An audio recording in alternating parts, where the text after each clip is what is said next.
I'm Chaplain Ken Thomas. I just want to come to you today to offer you some words of encouragement as we're all still battling the COVID-19 pandemic. I want you to know that you're not by yourself. You have a great chaplain team here to support you. If in case you have any needs, you need someone to talk to, need someone to just listen to your concerns. I know that we are available to you. I just ask that hey, you would keep looking here on Mondays and Thursdays as we are posting these words of encouragement to minister to your needs. So I want to talk about true grit, and it really comes from my adopted love of Westerns. Before I worked as a civilian, I worked as a hospice chaplain, and I really found out that most of my patients had one thing in common. They all love Westerns.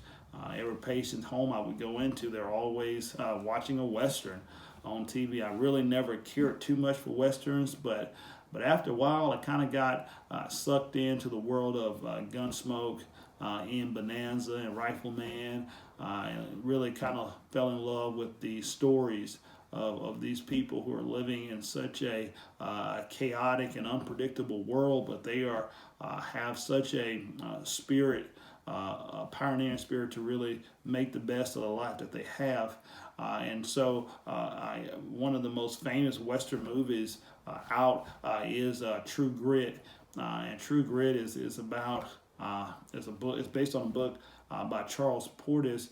He tells a story about a young girl named Maddie Ross.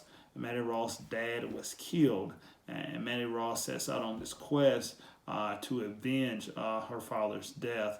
Along the way, she meets a man named Rooster Cogburn, and Rooster is a U.S. Marshal in the Oklahoma Territory. And she meets him, and really where the title of the movie True Grit comes in at, and she says to him, Mr. Rooster, they tell me that you are a man with true grit. And what Maddie meant by that is that she believes that Rooster can persevere through trouble to get the job done. Now, within our Air Force jargon, we may not necessarily grit, but we would probably say resiliency. And sometimes that word seems like it has different meanings for different people. What is resiliency, or here what is grit? And I would say my definition would be that it's personal determination intensified. There's a stubbornness that comes to people who possess grit.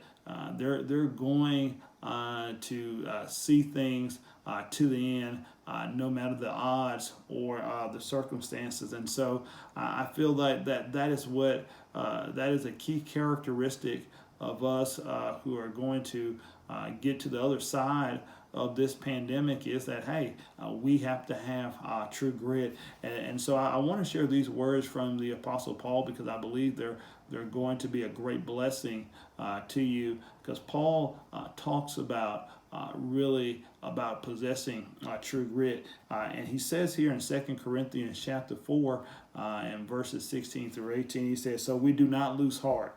Though our outer self is wasting away, our inner self is being renewed day by day. For this light momentary affliction is preparing for us an eternal rate of glory beyond all comparison, as we look not to the things that are seen, but to the things that are unseen. For the things that are seen are transient, but the things that are seen are eternal. And I understand we all face quitting points that tempt us to lose heart. Faith does not prevent this temptation from occurring. Even those who are devout and pious can face overwhelming circumstances that tempt us to lose heart. We don't have control over everything that happens to us in life, but we do have control over how we respond. And our two choices are either we can give up or we can hold on. I I believe that you have that grit. You have really only one choice, and that is to hold on. And that's why we don't lose heart. Because whatever we're experiencing, even now, it's just light and momentary affliction. And this is preparing us for an eternal weight of glory beyond all comparison. I know that many of us have been impacted a lot of different ways in this time. But I have tried to make the best of this time. More, time with my family, time to be able to complete tasks and catch up on some to do things in my personal life. I'm able to, have great meditation time. Hey, been preparing for that PT test. Been getting a lot of great running in. Getting great for that. And so Paul describes that whatever we're experiencing, if we really have this true grit, we have this personal determination intensified. He says that really we look at this as just a momentary affliction. It's not permanent. It's passing. It's temporary. If we only knew the things that God was preparing for us through the troubles that we have, I don't think that we would complain or grumble or even have a thought of giving up. Romans 8:18 says, "For I consider that the present sufferings of this present time are not compared with the glory that is to be revealed in us." Strength to endure comes to those who look to the things that are unseen. And so I want to encourage you to look beyond today, look beyond even tomorrow. Know that there is an other side to what we're experiencing in our nation, in our world, and we're going to get through that other side. I think we're going to have true grit.